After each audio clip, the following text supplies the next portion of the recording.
Bonjour ma soeur. Bonjour ma soeur. Maman, je veux savoir, vous vous appelez comment? Maman Mado. Maman Mado, soyez bénie. Maman Mado, je voulais savoir, vous avez commencé la séminaire du début ou bien... Oui, depuis le vendredi, oui. Je voulais savoir, vous avez écouté la parole. Qu'est-ce qui a transformé votre vie les 3 jours-là? Surtout c'est la... Disons, je peux dire comment. Surtout c'est la foi. Il faut avoir la foi. Et cette foi-là, si vous en avez vraiment la foi, donc tu seras béni. Ouais. La parole, en tout cas, on est béni aujourd'hui. On a vu la pasteur de la foi qui a quitté depuis l'Afrique, qui est venue ici nous prêcher par rapport à de la foi. Parce qu'il y a beaucoup de gens qui prient, mais ils n'ont pas la foi. Ils prient chaque jour, ils viennent à l'église chaque dimanche, mais ils n'ont pas la foi. Mais il faut avoir la foi. Avoir un homme comme ça qui nous prêche de la foi, et ça fait vraiment du bien. Et ça fortifie beaucoup de gens. Parce qu'il y a beaucoup de gens qui n'ont même pas la foi. Ça, je vois et on connaît aussi. Bon, moi, j'ai ma foi. J'ai la foi, je crois. Voilà. Amen, maman, sois bénie.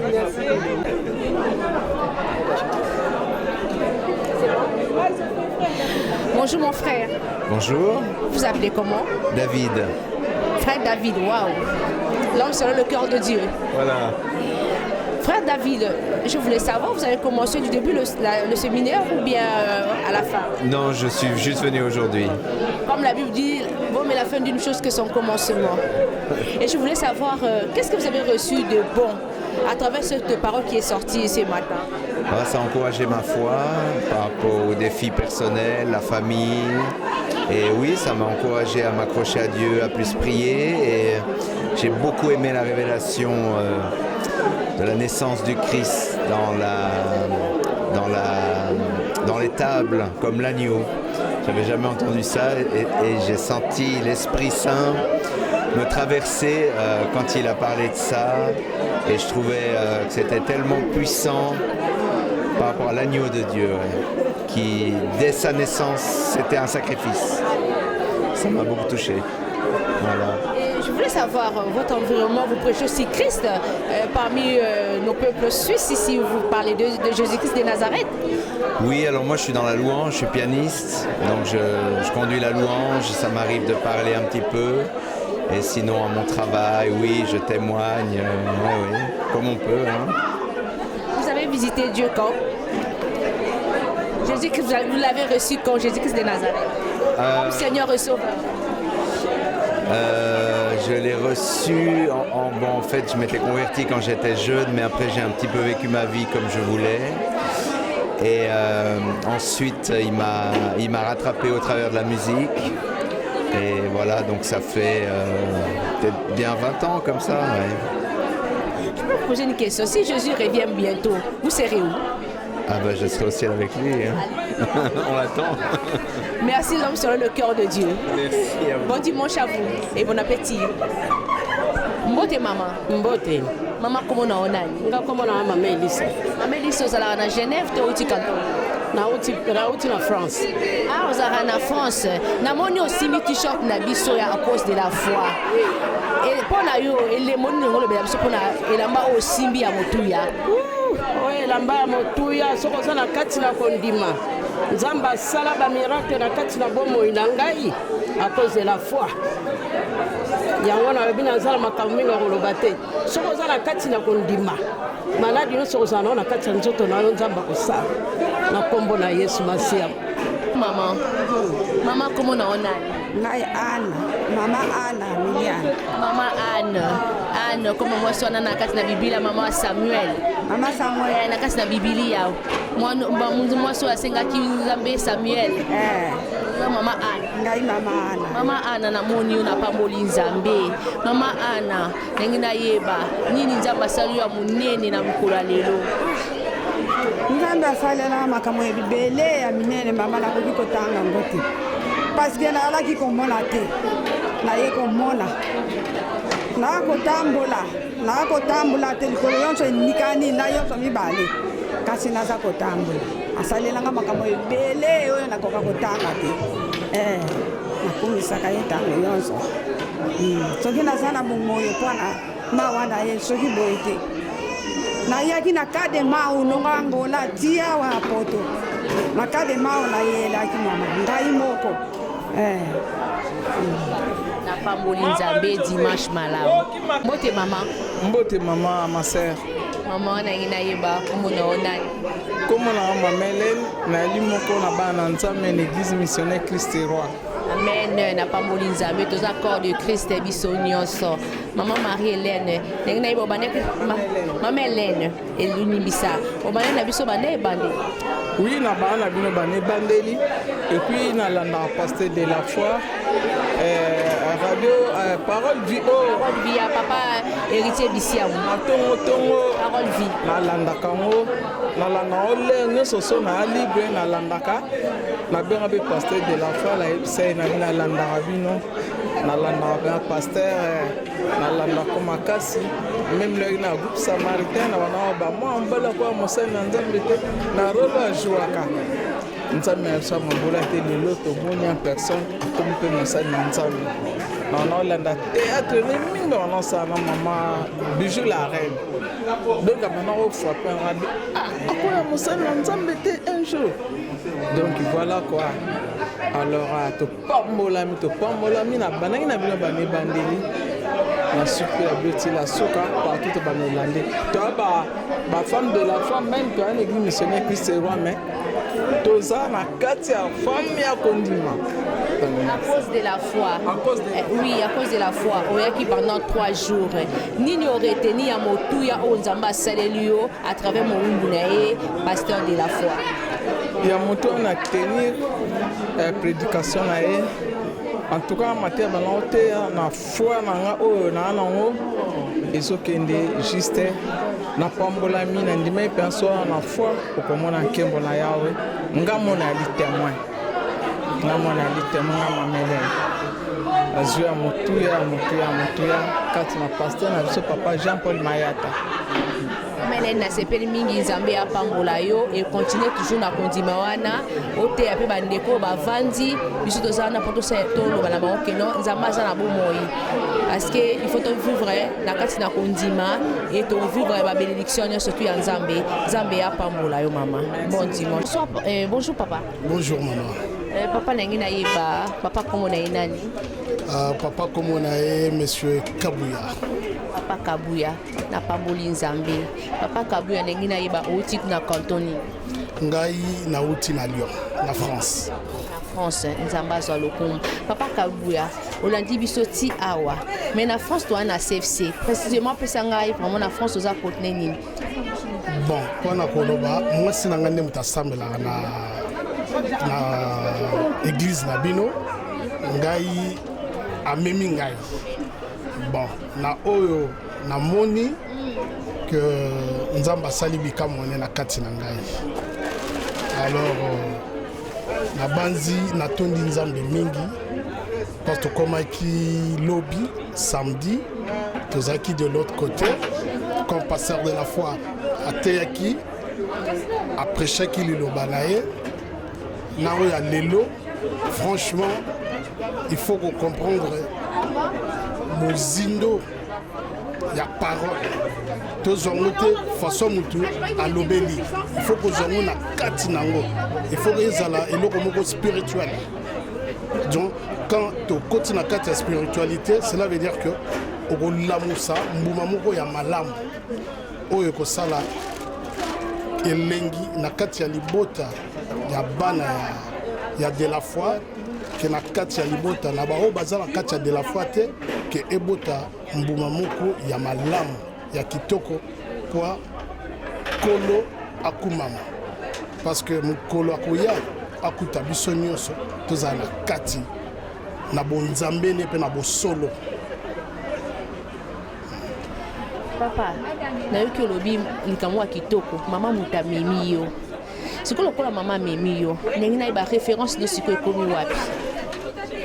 Bon, référence na ngai franchement ezalaka toujours olobaka mwasi nde mutu atongaka ndako. Alors cela veut dire ceux qui mwasi ya ngai amemi ngai ça veut dire nakoninga nalanda ye na nzela oyo amemeli ngai. Parce que na kati na ndako, j'ai vu un grand changement. Tu vois, parce que je suis quelqu'un aussi qui croit à Dieu dans la famille chrétienne. Alors du coup, comme on va toujours, on cherchait toujours l'endroit là où on peut mettre le pied pour glorifier le Seigneur. Et du coup, là où ma femme est partie, et moi, je me suis retrouvé. Et quand je me suis retrouvé dans la foi, je pense que l'Esprit Saint qui a descendu sur moi, il va m'orienter dans cette église de la foi. Et pour que je puisse encore glorifier le Seigneur, plus encore que je l'ai glorifié quand j'étais encore au pays. Un mot pour le pasteur de la foi. Même un conseil, bien un mot, s'il vous plaît. Bon, moi, comme le pasteur de la foi Jean-Paul Mayata, parce que c'est un gars, je peux dire, il est simple. Franchement, je sais quand j'étais à Kinshasa, je priais avant chez Mwanza. Quand Mwanza a commencé, il a commencé dans la maison de ma soeur. Il était comme locataire. Alors aujourd'hui, quand je vis la personne de la foi, souvent je le vois à la télé. Mais aujourd'hui, moi-même, je le vis physiquement. Alors du coup, le monsieur en question, il est humble. Franchement, les paroles qu'il prêche aux gens, ce sont des anciennes paroles qu'on attendait avant. Mais ça revenait encore. Pour moi, je peux dire que Dieu puisse faire encore beaucoup de choses sur cette personne. Franchement, il sait comment rendre les gens heureux dans le Seigneur. Que tu vas voir même la physionomie des gens qui change.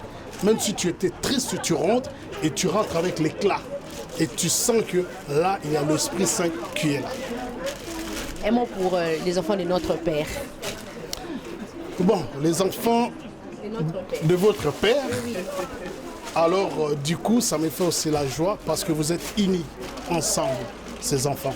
Vous êtes unis. Franchement, moi-même, je vis cet ensemble-là parce que vous aimez entre vous.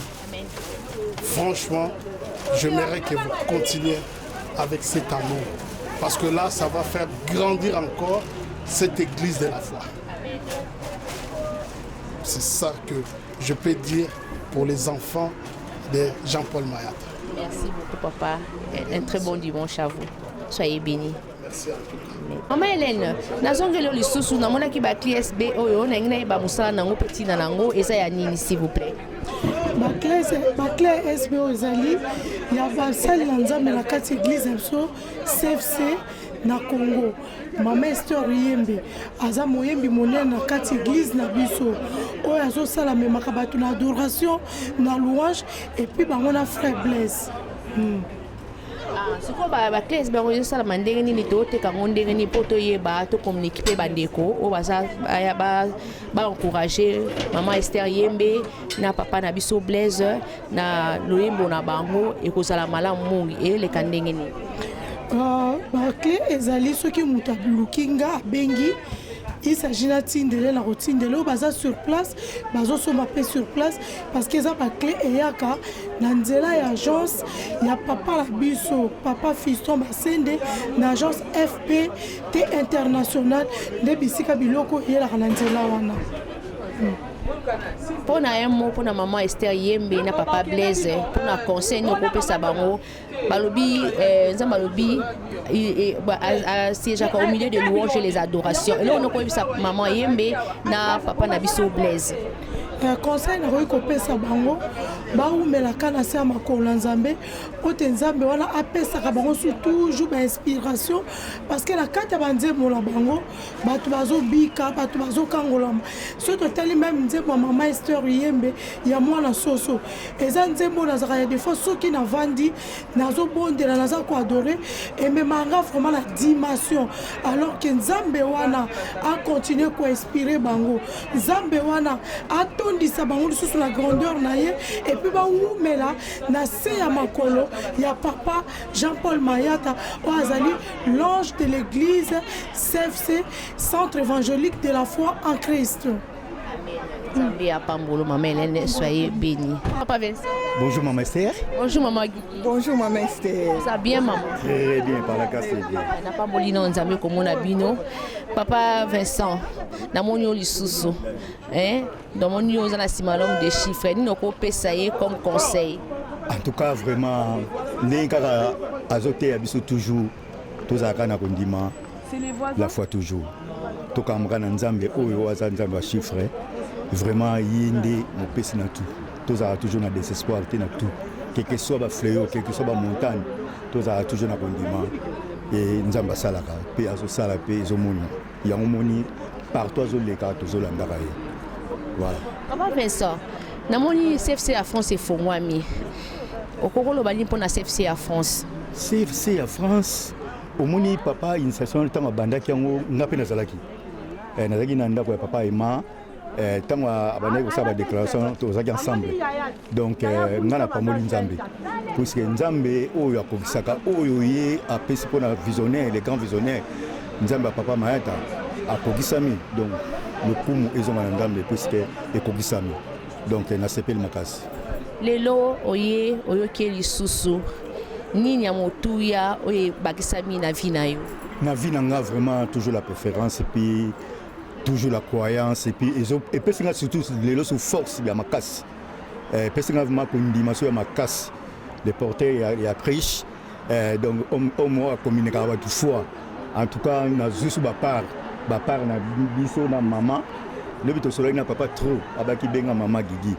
Et bon, ezaki moi koko sopo na bana mais force ezwaki na tongo po à l'au 5 h du matin comme. Donc voilà, c'est ça. To pas mon temps.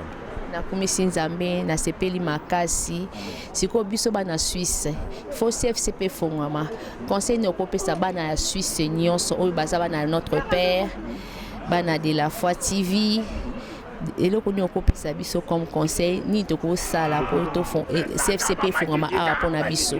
En tout cas tous à la na foi et puis bon moko surtout omoni manzambe ngolo mena.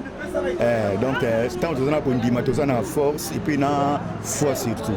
Il y a ça la race force il y a ngai tolobango pourquoi pas la Suisse. Deuxième édition, des érotes. Donc voilà, c'est ça.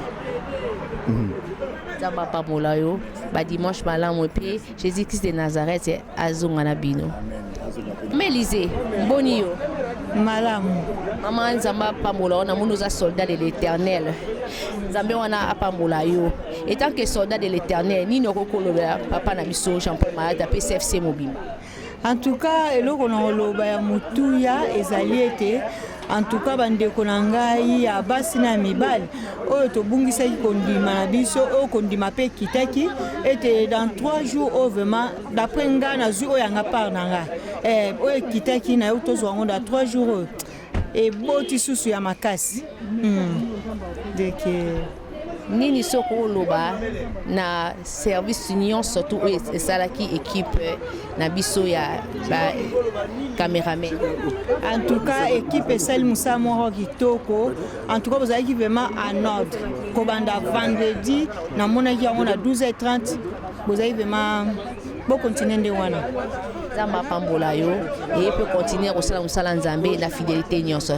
Bon dimanche to comme na suka ya malulu na biso to bandaki pendant 3 jours les 12 les 13 les 14 Bible vaut mieux la fin d'une chose que son commencement et Zamba salaki Zamba zalaki en œuvre bikamu salami to pamboli nzambe komona papa na biso Jean-Paul Mayata na kat na Suisse précisément na Genève pour la deuxième édition na biso à cause de la foi. Yango topesi nzambe wana lokumu pe masanzoli totiki pe kozonga na ye na mboka na RDC na l'église mère totiki azonga malamu topesi CFC mobima mbote bana notre père topesi batu nyonso mbote Jésus-Christ de Nazareth azala toujours marche na biso ya malamu pe modèle topamboli nzambe tokumisie parce que aza malamu Jésus-Christ de Nazareth a élevé au nom de Jésus. Amen.